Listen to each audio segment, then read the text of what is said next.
Hello everyone. आज के इस लेक्चर में हम मेंटल रिटार्डेशन अर्थात मानसिक मंदता और फीबल माइंडेडनेस अर्थात मंद बुद्धि इन दोनों टॉपिक्स को डिस्कस करेंगे। मेंटल रिटार्डेशन या मानसिक मंदता एक ऐसी समस्या है जो किसी भी व्यक्ति या बालक के विकास को प्रभावित कर सकती है। इसको बौद्धिक विकलांगता अर्थात इंटेलिजेंस डिसेबिलिटी आईडी भी कहा जाता है, जो औसत से कम बुद्धि या मानसिक क्षमता रखने वाले होते हैं या फिर दिन प्रतिदिन के जीवन के लिए जो आवश्यक कौशल होते हैं उनकी उनमें कमी होती है। यह समस्या बच्चों के विकास वर्ष अर्थात 0 से 18 साल तक की उम्र के दौरान प्रकट होते हैं, क्योंकि यही जो ईयर्स होते हैं ये किसी भी व्यक्ति के या किसी भी बालक के जो विकासशील वर्ष होते हैं बहुत इम्पॉर्टेंट होते हैं। इस समस्या से जूझ रहे बच्चों की जो सीखने की क्षमता अर्थात लर्निंग कैपेसिटी होती है और बुद्धिमत्ता उनकी उम्र के जो अन्य बच्चे होते हैं उनकी तुलना में बहुत कम होती है।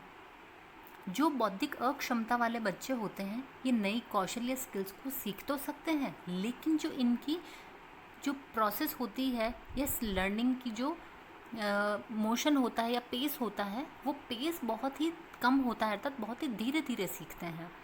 बौद्धिक अक्षमता की अलग अलग डिग्रीज होती है, बहुत हल्की से लेकर काफ़ी गहन गंभीर तक हो सकती है। और इस अक्षमता से जो पीड़ित लोग होते हैं या बच्चे होते हैं वो कई सारे कार्य करने में असमर्थ रहते हैं। आजकल मानसिक मंदता शब्द का उपयोग नहीं किया जाता है क्योंकि यह बहुत ही नकारात्मक और आक्रामक लगता है, इसलिए इसका उपयोग नहीं किया जाता है और इसकी जगह बौद्धिक अक्षमता का प्रयोग किया जाता है। अब हम जानेंगे कि जो बौद्धिक अक्षमता होती है यदि यह किसी व्यक्ति में हो तो वो कहाँ तक लिमिट हो जाती है अर्थात उनकी लिमिटेशंस क्या होती है। तो उनकी दो लिमिटेशंस होती है, इंटेलेक्चुअल फंक्शनिंग में और अडेप्टिव बिहेवियर्स में, दोनों में लिमिटेशंस होती है उनकी। अर्थात जो आईक्यू होता है, इंटेलिजेंट क्वोशिएंट जिसे हम कहते हैं या बुद्धि लब्धि के नाम से भी जाना जाता है, यह किसी व्यक्ति के सीखने, तर्क करने, निर्णय लेने और समस्याओं को हल करने की क्षमता को दिखाता है। तो एक तो उनकी इंटेलेक्चुअल फंक्शनिंग में लिमिटेशन होती है और दूसरा अडेप्टिव बिहेवियर अर्थात अनुकूली व्यवहार में। ये दैनिक जीवन के लिए सबसे इम्पॉर्टेंट स्किल्स होती हैं, जैसे किसी से अच्छे या इफ़ेक्टिव तरीके से कम्युनिकेट करना, दूसरों के साथ बातचीत करना या खुद की देखभाल करना। तो इनमें भी वो इस चीज़ को भी वो अच्छे से परफॉर्म नहीं कर पाते हैं। जो आईक्यू टेस्ट होता है, इंटेलिजेंट क्वोशिएंट या बुद्धि लब्धि जिसे कहा जाता है, इसको आईक्यू टेस्ट के द्वारा मापा जाता है। जो एवरेज आईक्यू होता है ये 100 होता है और मोस्ट ऑफ द पीपल 85 से 115 के बीच में ही स्कोर करते हैं। लेकिन जिन लोगों का जो आईक्यू स्कोर होता है वो 70 to 75 से कम होता है वो बौद्धिक रूप से अक्षम लोग माने जाते हैं। यह जो प्रॉब्लम है ये जन्म से या बचपन से ही उपस्थित होती है। इसके कई सारे कारण हो सकते हैं और जो इसका असर होता है वो बहुत कम से बहुत अधिक देखा जा सकता है। ये लोग मानसिक रूप से मंद होते हैं अर्थात इनकी जो पेस होती है वो बहुत ही धीमी होती है, बहुत धीमी गति से चीज़ों को सीखते हैं, तो इन्हें काफ़ी समस्याओं का सामना भी करना पड़ सकता है। जैसे कि किसी के साथ बातचीत करने में ये थोड़े से समस्या इनको आ सकती है, खुद की देखभाल करने में इनको प्रॉब्लम हो सकती, समस्या आ सकती है अर्थात खुद की प्रॉपर्ली ये केयर नहीं कर पाते हैं। दैनिक जीवन में इनको कार्य करने में समस्याएं आती है।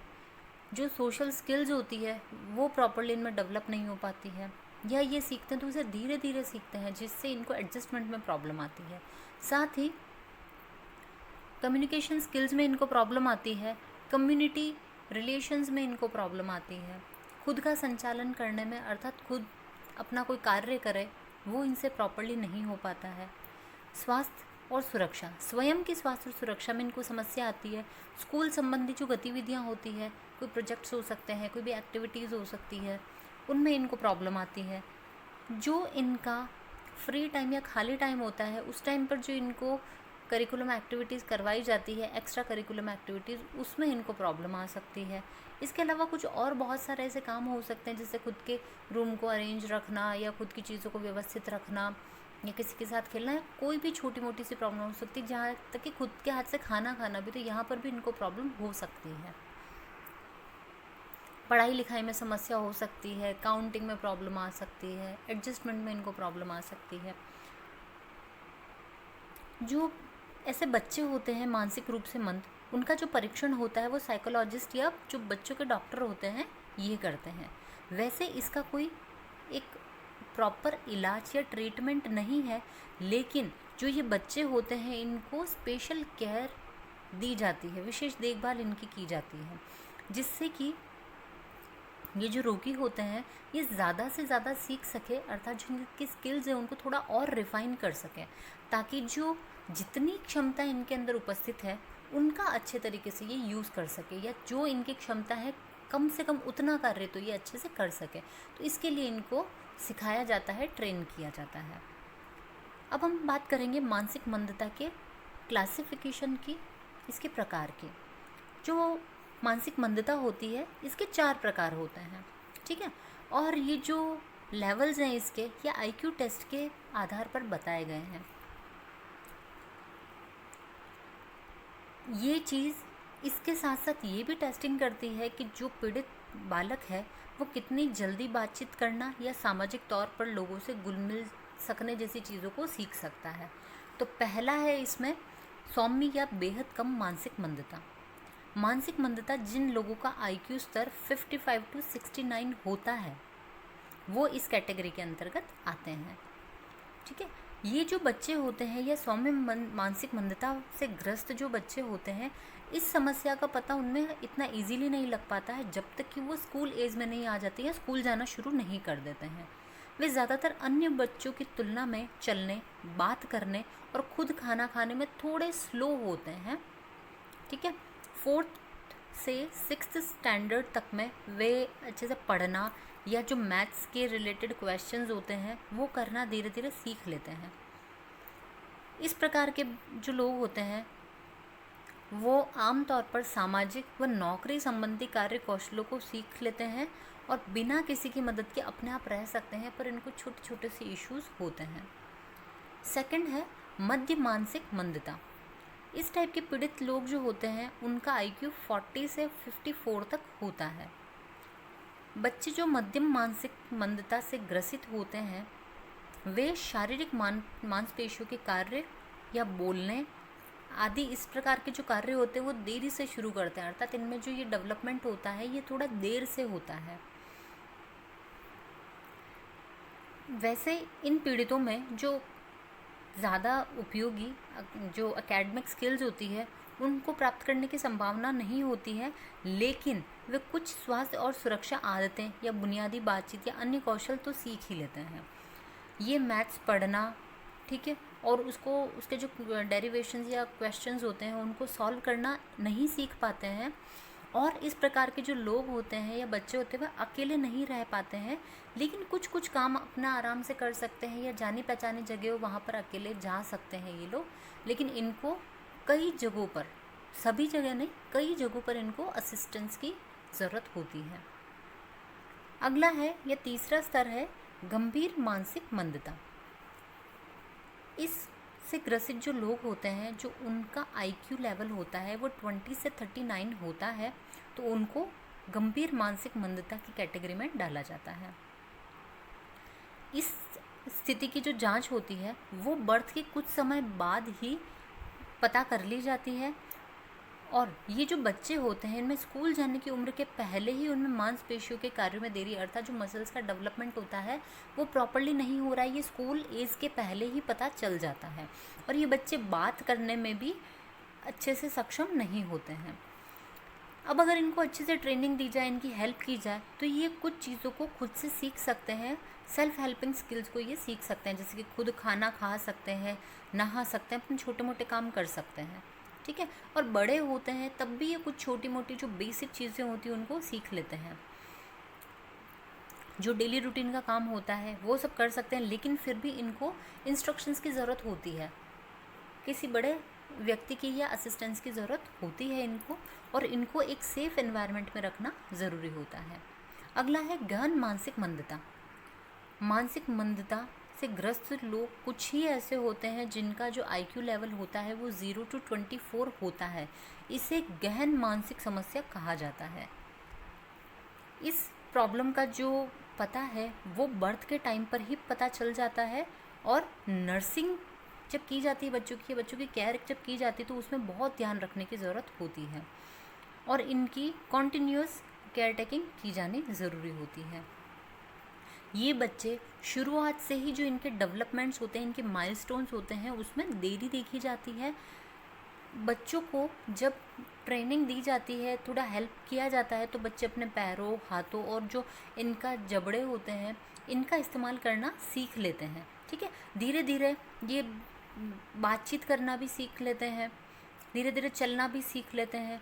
लेकिन इस टाइप के जो लोग होते हैं ये खुद की देखभाल खुद नहीं कर सकते हैं, और ये पूरे तरीके से किसी दूसरे व्यक्ति के ऊपर डिपेंडेंट होते हैं, तो इन्हें किसी प्रॉपर या 24 आवर्स असिस्टेंस की ज़रूरत होती है। अब हम बात करेंगे मानसिक मंदता के क्या क्या लक्षण होते हैं, क्या सिम्टम्स होते हैं इसके। तो पहला है बौद्धिक विकास को प्राप्त करने में विफलता, अर्थात ये इनका जो इंटेलेक्चुअल डेवलपमेंट होता है वो प्रॉपरली नहीं होता है। इनकी उम्र के मुताबिक जो विकास लक्षण होते हैं वो प्रॉपरली नहीं दिख पाते हैं, जैसे कि बच्चे जैसे जब छोटे होते तो बच्चे रेंगना पलटना शुरू करते हैं, तो वो जैसे प्रॉपरली नहीं कर सकते, चलना बैठना बात करना, तो इनमें इनको प्रॉब्लम आती है या देखी जाती है। क्यूरियोसिटी में कमी देखी जाती है, और अगर इनको कोई प्रॉब्लम हो या इनको कोई प्रॉब्लम दी जाए या कोई क्वेश्चन दिया जाए या कुछ भी चीज़ पूछी जाए तो ये ऐसी समस्याओं को हल करने में कठिनाई महसूस करते हैं। इनको चीज़ें याद नहीं रहती, इनकी मेमोरी जो होती है वो थोड़ी वीक होती है, थोड़ी क्या कई की काफ़ी वीक भी होती है, जिनका IQ बहुत कम होता है। उनकी जो स्कूल के द्वारा आवश्यक शिक्षा संबंधी मांग है ये उन्हें पूरी नहीं कर पाते हैं, अर्थात जो स्कूल में पढ़ने वाले बच्चों की जो कैपेबिलिटीज़ होती है ये उसके लिए इनकैपेबल होते हैं।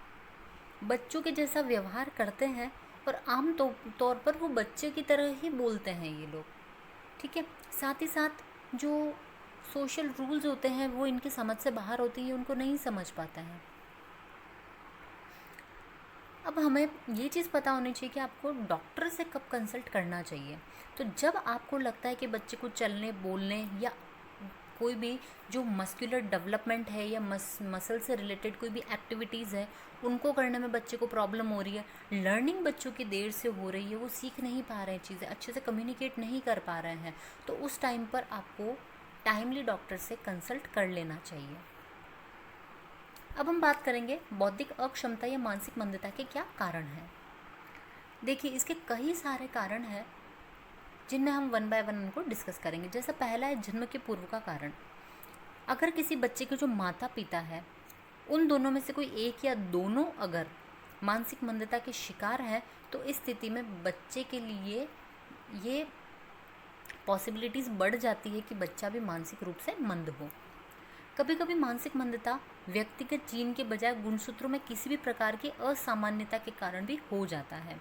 ठीक है, जो क्रोमोसोम्स होते हैं या गुणसूत्र होते हैं ये कोशिकाओं के भीतर जो न्यूक्लियस होता है उस या केंद्रक जिसे कहते हैं उसमें धागे के समान संरचना होती है और उसके ऊपर जीन्स प्रेजेंट होते हैं, और ये जीन्स जो होते हैं ये जेनेटिक मटेरियल के लिए रिस्पॉन्सिबल होते हैं।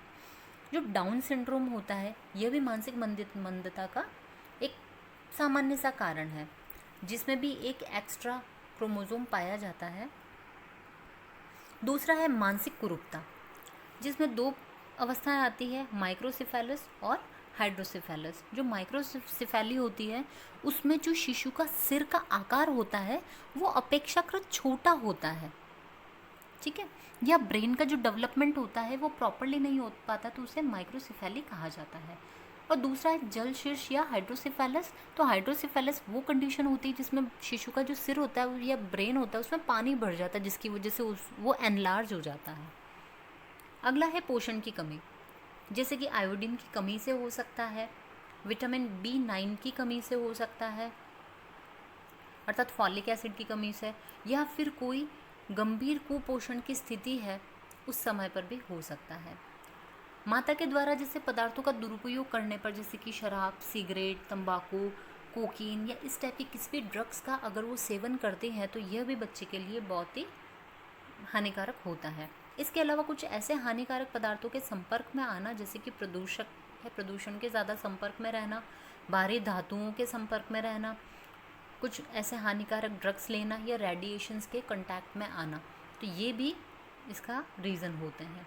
RH incompatibility, RH incompatibility condition होती है जिसमें जो मदर है उसका RH नेगेटिव ब्लड है, उसका बेबी के RH पॉजिटिव ब्लड के साथ में प्रेगनेंसी या डिलीवरी के दौरान अगर एक्सपोजर हो जाता है तो इस कंडीशन को RH इनकम्पैटिबिलिटी कहते हैं, क्योंकि दोनों का जो RH फैक्टर होता है वो दोनों डिफरेंट है इसलिए।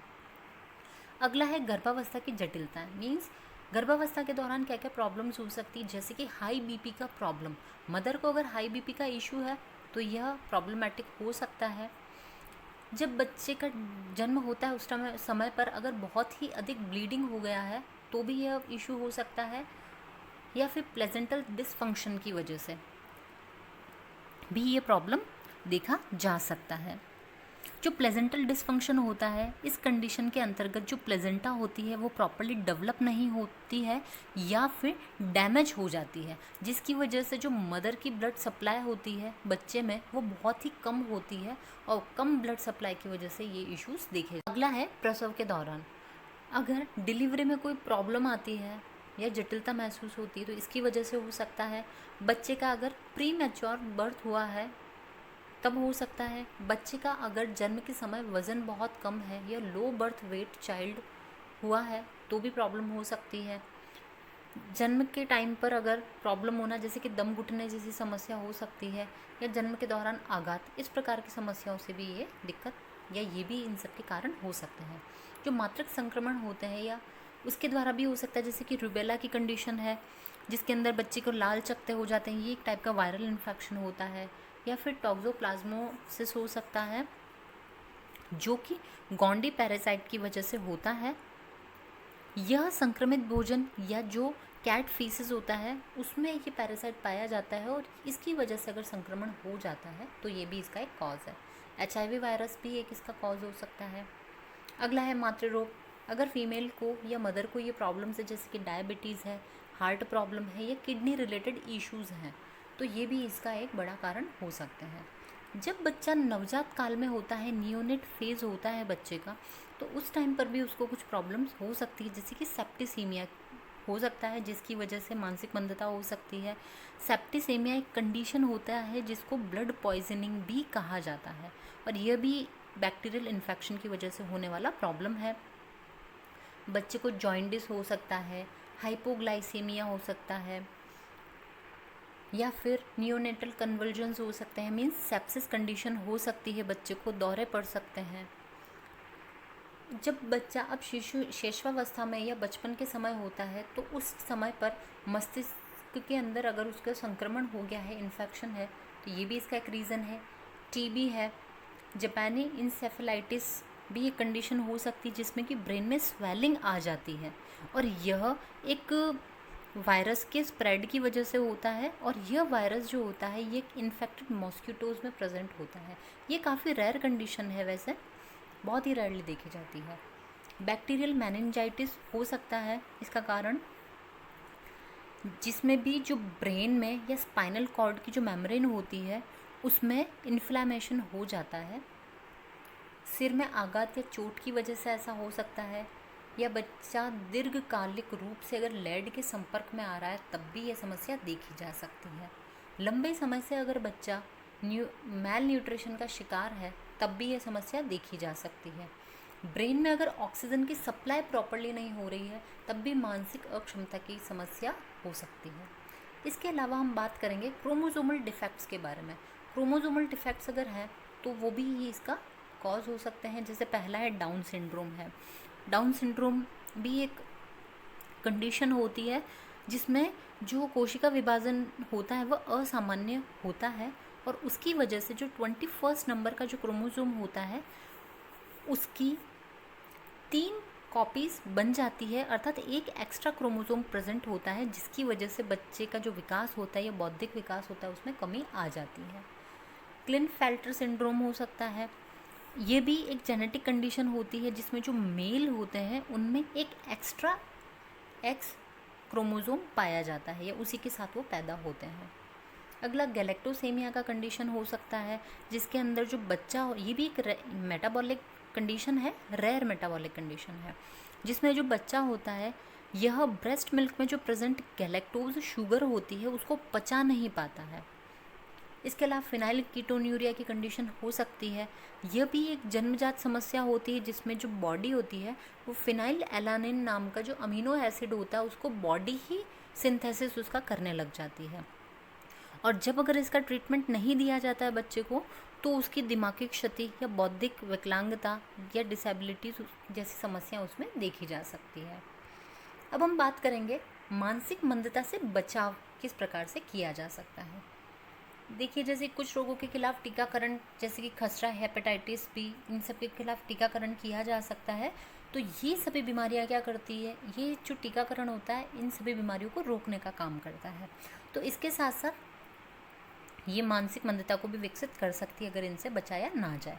इसके अलावा बच्चों को बाल चिकित्सा देखभाल के तहत नियमित रूप से या रेगुलर इनका जो फिज़िकल और मेंटल चेकअप होना चाहिए कि इनका जो फिज़िकल और मेंटल डेवलपमेंट है वो प्रॉपरली हो रहा है या नहीं हो रहा है। और बेसिकली उन बच्चों के ऊपर विशेष ध्यान देना चाहिए जो कि कुपोषण के शिकार होते हैं या फिर ऐसी स्थितियों में रह रहे हैं जहाँ पर रोग फैलने की बहुत ज़्यादा संभावनाएं होती है, तो इसका ध्यान रखना चाहिए। फिनाइल कीटोन्यूरिया या हाइपरथायरॉयडिज्म के लिए जो नवजात शिशु होते हैं उनकी जांच करनी चाहिए। अगर ये प्रॉब्लम बच्चे में है तो उसका इमीडिएट ट्रीटमेंट करना चाहिए, क्योंकि ये बीमारियां जो होती है ये मानसिक मंदता जैसे विकारों को बहुत जल्दी पकड़ लेती है और फिर इसलिए इन समस्याओं का इलाज करना बहुत ज़रूरी होता है ताकि मानसिक मंदता की रोकथाम की जा सके। जन्म बच्चे का जब बर्थ होता है उस टाइम पर अगर उसकी बहुत अच्छे से देखभाल की जाए तब भी ये मानसिक मंदता की रोकथाम में मदद कर सकता है। इसके अलावा जो प्रेग्नेंट लेडीज़ होती है उनको लीकर नहीं कंज्यूम करना चाहिए और जो उनका एंटायर प्रेगनेंसी टाइम रहता है उसमें उनको अच्छा पोषण लेना बहुत ज़रूरी होता है, तो इसके बारे में उनको बताना चाहिए, शिक्षित करना बहुत ज़रूरी है। इसके अलावा जो कुछ ऐसे टेस्ट होते हैं जैसे सोनोग्राफी के या इनके होते हैं या अमीन ऑसेंटेसिस के टेस्ट होते हैं जो बता सकते हैं कि जो मदर्स वॉर्म में बच्चा है उसका प्रॉपर डेवलपमेंट हो रहा है या नहीं हो रहा है, तो ये भी करवाए जा सकते हैं। अब हम बात करेंगे बौद्धिक अक्षमता का निदान किस प्रकार से किया जाता है। अगर मानसिक मंदता समस्या का पता चलता है या अगर डाउट है कि ऐसा प्रॉब्लम है तो इसके लक्षणों के लिए जैविक कारणों का पता करने के लिए कुछ व्यापक शारीरिक परीक्षण किए जाते हैं, कुछ फिजिकल एग्जामिन की जाते हैं, ठीक है। और जो पेशेंट है उसकी जो मेडिकल हिस्ट्री है उसकी भी जानकारी ली जाती है।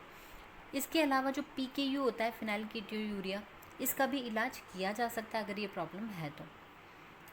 जो मेटाबॉलिक डिसऑर्डर्स होते हैं और जो ब्रेन से रिलेटेड कुछ ऐसी प्रॉब्लम्स होती है तो उनके कुछ टेस्ट करके और फिर उसके बाद में उनका भी एग्जामिन किया जाता है और उनका ट्रीटमेंट किया जाता है। जैसे कि मस्तिष्क की संरचना में कोई समस्या है या फिर उसको कोई भी सेप्सिस वाला कंडीशन है तो उसके संकेत देखने के लिए EEG की जा सकती है, ब्लड टेस्ट किया जा सकता है, यूरिन टेस्ट किया जा सकता है। अगर इस स्थिति का शुरुआत में ही पता लग जाता है कि मानसिक मंदता की समस्या विकसित हो रही है तो इस प्रॉब्लम को वहीं पर रोका जा सकता है, कंट्रोल किया जा सकता है। और कुछ जो बहुत ही माइन्यूट लेवल पर इनको थोड़ा सा पलटा भी जा सकता है या रिवर्स भी किया जा सकता है इन कंडीशंस को।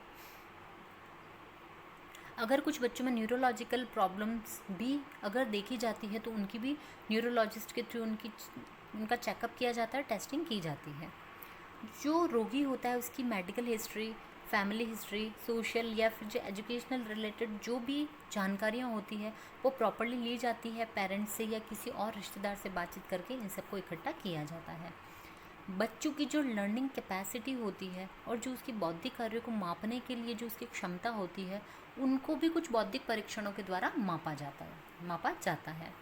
जो शिशु होते हैं उनके विकास के लिए जो बेले स्केल होता है इनका इस्तेमाल किया जाता है, जिससे कि शिशु की मांसपेशियां किस प्रकार से काम कर रही है, भाषा या दूसरी जो प्रॉब्लम्स है उनको हल करने का जो कौशल है उसको भी इसके अंदर जांचा जाता है। जो माता पिता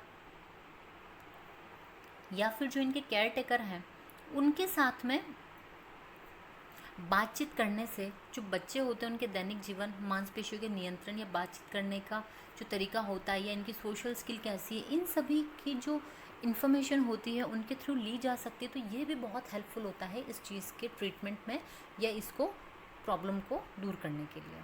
अब हम बात करेंगे इसके इलाज के बारे में। मानसिक विकार का उपचार इस बीमारी को ठीक करने के लिए नहीं होता है, क्योंकि ये इसका कोई इलाज नहीं है या प्रॉपर ट्रीटमेंट नहीं है इस प्रॉब्लम का।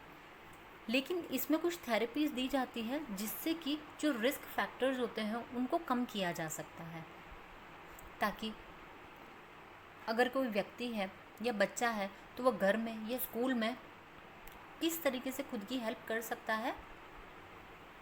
इसके अलावा कैसे वो कुछ बेसिक स्किल्स को या सही स्किल्स को सीख सकता है। और ये सब चीज़ें जो बच्चे की जो पारिवारिक पृष्ठभूमि होती है उसके ऊपर आधारित होती है, ये सारे के सारे समाधान। इस बीमारी में जो उपचार होता है उसका पूरा लक्ष्य या एम यही होता है कि जो रोगी की क्षमता को पूरे तरीके से विकसित करना होता है। अब देखिए, इसके लिए कुछ जो स्टेप्स हैं उनको फॉलो किया जा सकता है। सबसे पहला है मानसिक मंदता के बारे में जितना हो सके उतना जानने की कोशिश करें। जितनी इन्फॉर्मेशन गैदर की जा सकती है पेरेंट्स से, सिबलिंग से, आस पड़ोसी से, किसी रिश्तेदार से, स्कूल से, टीचर से, जो फ्रेंड्स हैं उनसे, तो जहाँ जहाँ से इन्फॉर्मेशन कलेक्ट की जा सकती है, या पास्ट मेडिकल हिस्ट्री क्या है, या बच्चे का नया जन्म हुआ है या कुछ साल ही हुए हैं तो वहाँ के डॉक्टर से भी कंसल्ट करके इसके बारे में जानकारी ली जा सकती है। बच्चों को जो ग्रुप एक्टिविटीज़ होती है उसमें शामिल करना चाहिए। जैसे कि ग्रुप एक्टिविटीज़ में भेजने से बच्चों का इंटरेक्शन होता है दूसरे बच्चों से। तो ऐसे में जैसे आप आर्ट क्लासेस में भेज सकते हो, डांस क्लासेस में भेज सकते हो, या फिर जो प्लेइंग एक्टिविटीज़ होती है, ऐसी गतिविधियों में बच्चों को भेज सकते हो जिससे कि बच्चों में सोशल स्किल्स डेवलप होती है। और साथ ही बच्चों का एक्सपोजर भी होता है एक सोशल ग्रुप से, जिससे कि जो उनके अंदर की हेजिटेशन होती है, डर होता है, वो भी बाहर निकलता है। बच्चे की स्वतंत्रता बनाने के लिए उनको प्रोत्साहित करना चाहिए। हमेशा बच्चों को एनकरेज करते रहना चाहिए कि वो कुछ नई नई चीज़ों को सीखें और वो खुद से अपना काम करें। ऐसा नहीं कि वो किसी के ऊपर डिपेंडेंट रहे। हाँ, ये चीज़ बच्चों से कही जा सकती है कि जब उनको नीड होगी या एक्चुअली जब उनको नीड हो तब उनको मार्गदर्शन मिलेगा या उनको गाइडेंस मिलेगा। इसी के अलावा अगर वो कुछ अच्छा काम करता है या नई चीज़ को सीखता है, कुछ अच्छा करके दिखाता है, तो उसको प्रोत्साहित करना चाहिए। साथ ही पेरेंट्स को सकारात्मक प्रतिक्रिया देनी चाहिए ताकि बच्चे को एनकरेजमेंट मिलता है, वो मोटिवेट होता है।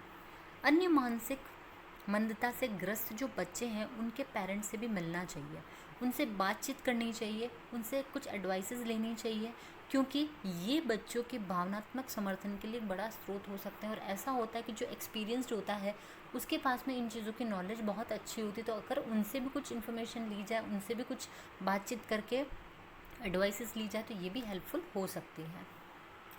बच्चों के जो टीचर्स होते हैं उनसे बराबर कांटेक्ट बनाए रखना चाहिए और साथ ही बच्चे की जो एक्टिविटीज़ होती है उसमें पेरेंट्स का इन्वॉल्वमेंट रहना चाहिए, ताकि बच्चे की क्या स्थिति है और वो कितनी ग्रोथ कर रहा है इसके बारे में या कितनी प्रोग्रेस कर रहा है उसके बारे में अच्छे से जानकारी रखी जा सके। बच्चे जो स्कूल में सीखता है उसके घर में उसको प्रैक्टिस करवाते रहना चाहिए, ताकि वो बच्चे के बार बार ध्यान में आती रहती है, बच्चा बार बार उसको सीखता रहता है, ताकि वो उसके माइंड में अच्छे से बैठ जाती है। तो इस प्रकार से हम बच्चों की मदद कर सकते हैं। अब हम नेक्स्ट डिस्कस करेंगे मंदबुद्धि या फीबल माइंडेडनेस को। फीबल माइंडेडनेस बेसिकली मंदबुद्धि शब्द के लिए प्रयुक्त किया जाता है या मंदबुद्धि लोगों के लिए कहा जाता है, अर्थात दिमाग काफ़ी कमज़ोर होता है। ठीक है, इस शब्द का इस्तेमाल 19वीं सदी के उत्तरार्ध से यूरोप, संयुक्त राज्य अमेरिका और ऑस्ट्रेलिया में जो ये विकार थे कमज़ोर दिमाग वाले, उनके लिए इसका उपयोग किया गया था और बाद में बीमारियों या दिमाग की कमियों के रूप में भी इसको संदर्भित किया गया था। उस टाइम पर जो ये प्रॉब्लम थी इसमें मानसिक कमी जो थी उसमें शैक्षिक और सामाजिक कमी के सारे अंश मिले हुए थे, अर्थात इनकी जो फैक्टर्स थे उनको भी इसमें इंक्लूड किया गया था। मानसिक कमी की जो अवधारणा है उसमें शोधकर्ताओं ने एक स्केल बनाया जिसमें सबसे गंभीर को नीचे रखा। तो इस प्रकार से उन्होंने इसको भी कुछ लेवल्स में किया था, जिसके 4 लेवल्स हैं। जो कमज़ोर दिमाग वाला व्यक्ति होता है यह एक्चुअली इंटेलिजेंस या नॉर्मल इंटेलिजेंस की कैटेगरी में भी नहीं आता है। इन लोगों में स्मार्टनेस की कमी होती है। ये लोग बड़े अजीब तरीके के काम करते हैं जो कि एक्सपेक्टेड नहीं होते हैं अगले आदमी को। इनका जो मानसिक विकास होता है, मानसिक रूप होता है, वो भी बहुत धीमा होता है। और इन लोगों का जो IQ होता है वो भी बहुत कम होता है। ठीक है, ये लोग कई बार मूर्खतापूर्ण कार्य करते हैं, जैसे कि नॉर्मली देखा जा सकता है कि जैसे कि कोई एक कैजुअल पार्टी है तो उसमें ये फैंसी ड्रेस में पहुंच गए, तो ये इनकी मंदबुद्धिता को बताती है। या फिर अगर स्कूल में या किसी ऐसी जगह पर डेथ हुई है और वहाँ पर ये जा कर के कुछ अलग या अभद्र व्यवहार करे, या फिर किसी प्रकार के अलग अजूबे टाइप कपड़े पहन करके पहुँच जाते हैं, या किसी ऐसे ग्रुप के अंदर किन्हीं फ्रेंड्स का ग्रुप है वहाँ पर ये कुछ अशोभनीय कार्य कर दे, या कुछ भी कर सकते हैं। इसके अलावा कई बार जैसे कि जो पढ़ाई लिखाई से रिलेटेड अगर हम बात करें तो उसमें भी जो इनकी परफॉर्मेंस होती है वो अच्छी नहीं होती है। तो यह मंदबुद्धि की कैटेगरी में आते हैं। और कई बार ये ऐसे ऐसे चैलेंजेस दे देते हैं लोगों को जो कि पॉसिबल नहीं होते हैं। इसके कारण जो है वो वंशानुगत बताए गए हैं कि ये एक अप्रभावी एकल जीन की वजह से होता है और ये जेनेटिकल होता है। और साथ ही यदि इसके उपचार की बात की जाए तो कुछ जो शोधकर्ता थे उन्होंने बताया कि जो जेनेटिकली जो जीन ये ट्रांसफ़र हो रहा है, अगर उस जीन को रिमूव कर दिया जाए या उसको हटा दिया जाए उस दोषपूर्ण जीव को, तो जो कमज़ोर दिमाग वाले व्यक्तित्व है या जो ऐसे लोग हैं या ये प्रॉब्लम है, इसको काफ़ी हद तक कम किया जा सकता है। आज के इस लेक्चर में हमने फीबल माइंडेडनेस और मानसिक अक्षमता के बारे में डिस्कस किया था, और इसके रीज़न क्या है, क्या क्या प्रॉब्लम्स है, इन सभी के बारे में हमने अच्छे से डिस्कस किया। इसी के साथ आज का हमारे लेक्चर ख़त्म होता है। Thank you.